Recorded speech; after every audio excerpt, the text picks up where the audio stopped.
আজকে হলো স্যাটারডে। আর আজকে হচ্ছে আমার ছুটির দিন।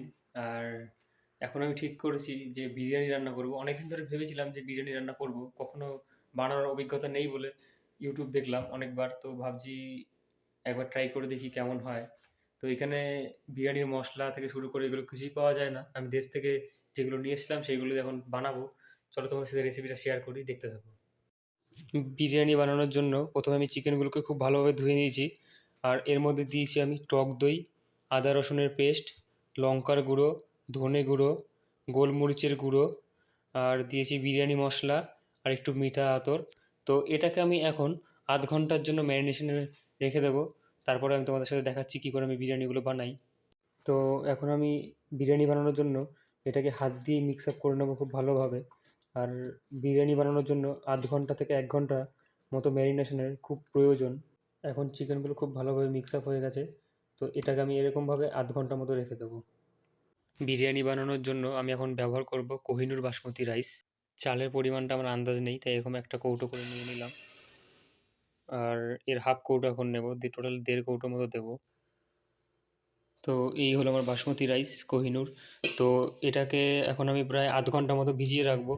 তো ভিজিয়ে রাখার আগে চালটাকে প্রথমে ভালোভাবে ধুয়ে নিতে হবে, কারণ কি চালটা আধ ঘন্টা করে ভিজে যাওয়ার পরে অনেক নরম হয়ে যাবে, তখন এটাকে আর ওয়াশ করা যাবে না। তো এখনই আমাকে এটাকে পরিষ্কার করে আধ ঘন্টা মতো ভিজিয়ে রাখতে হবে। বিরিয়ানিতে প্রয়োজন পেঁয়াজের বেরেস্তা। তো এর জন্য পেঁয়াজটাকে খুব ভালোভাবে কেটে নিয়েছি। তো এখন আমি পেঁয়াজ বেরেস্তা বানাবো। কড়াইতে তেল গরম করার পরে আমি পেঁয়াজগুলোকে এখন ছেড়ে দিয়েছি। তো এটা একটু লাল লাল করে ভেজে নেবো পেঁয়াজ বেরেস্তার জন্য। আর জাপানের পেঁয়াজগুলো একটু সাদা হয়, আমাদের দেশের মতো কালার হয় না। মানে আমার দেশের পেঁয়াজের কালার আর জাপানের পেঁয়াজের কালার একটু আলাদা। পেঁয়াজগুলো সাদা পুরো।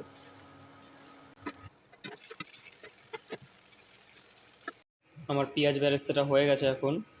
আর এর মধ্যে এবার আমি বিরিয়ানির আলুর জন্য আলুটা কেটে নিয়েছি, একটু একটু বড়ো সাইজের কেটেছি। আর আলুটার মধ্যে আমি হলুদ মাখিয়ে রেখেছি। তো এখন কড়াইতে একটা একটা করে আমি এই আলুগুলোকে ছেড়ে দেবো। এগুলো সুন্দর করে ভাজা করে নেব।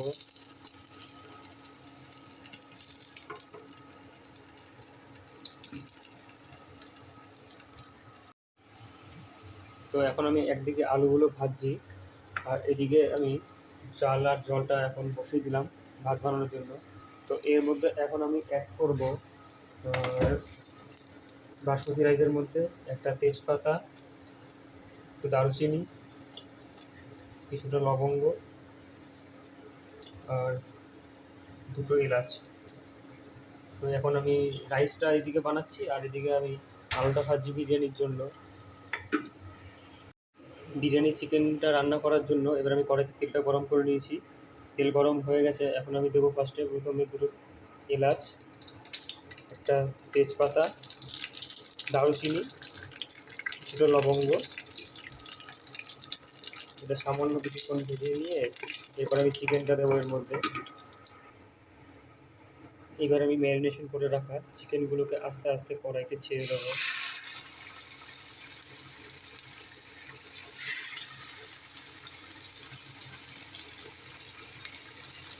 প্রথমে চিকেনগুলো দেবো, আর যে গ্রেভিটা ছিল ম্যারিনেশনের সেটা একটু পরে দেবো।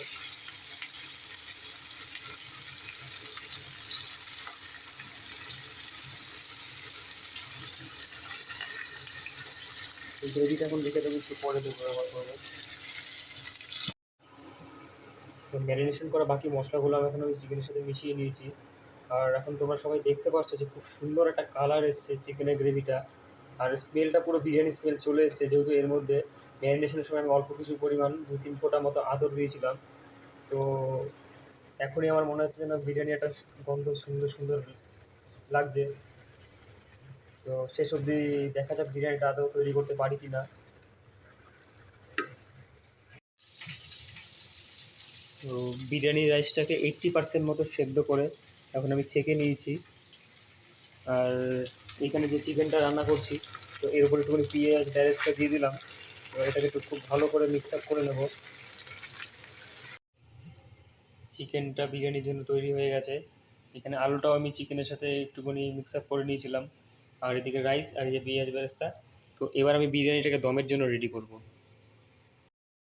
বিরিয়ানিটাকে দমে পাঠানোর জন্য তো আমি একটা বাটিতে পুরো দুধ নিয়েছি, আর তার সাথে সামান্য কিছু ফুড কালার দিয়েছি, আর এর মধ্যে ব্যবহার করেছি আমি 1 ফোঁটা 2 ফোঁটা মতো মিঠা আতর, আর আমার ইন্ডিয়া থেকে নিয়ে আসা গোলাপ জল আর কেওড়া জল।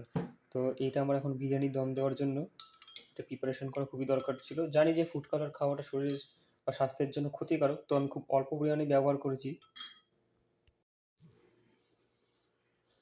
তো বিরিয়ানিটাকে দমে নেওয়ার জন্য প্রথমে আমি এখানে দিয়ে দিয়েছি চিকেন, আর চিকেনগুলোর উপরে এবার সুন্দর করে সাইড দিয়ে আমি কিছু আলুগুলো দিয়ে দেবো।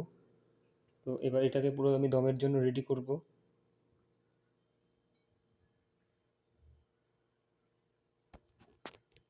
তো এবার আমি এই দুধ, গোলাপ জল, মিঠা আতরের এইটা এখন এর মধ্যে অল্প অল্প দিয়ে দেবো, আর এবার আস্তে আস্তে এর মধ্যে আমি রাইসগুলো দিতে থাকবো,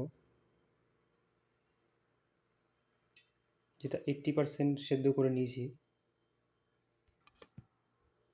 রাইসটা কিছুটা দেওয়ার পরে আবার আমি দিয়ে দিচ্ছি পেঁয়াজ বেরেস্তা,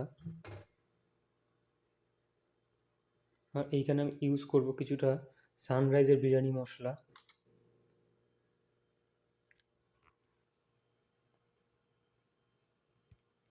তো ফাইনালি আমার তৈরি বিরিয়ানি তৈরি করার জন্য, দমে দেওয়ার জন্য পুরোপুরি রেডি হয়ে গেছে।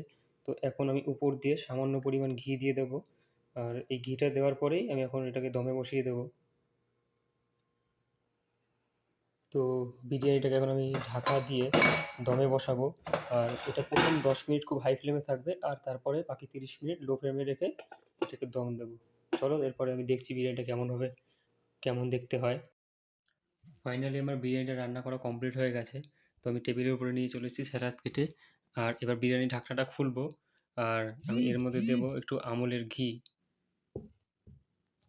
তো তোমাদের সাথে ওপেন করছি বিরিয়ানি ঢাকনাটা খোলার পর কেমন লাগছে।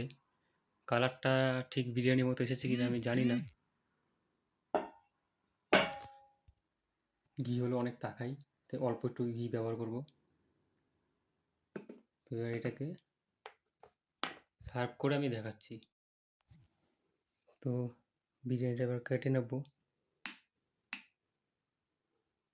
বাহ, খুব দারুণ একটা বিরিয়ানি স্মেল এসে গেছে। বিরিয়ানিটা সার্ভ করে নেওয়ার পর এটা হলো আমার বিরিয়ানি ফাইনাল লুক।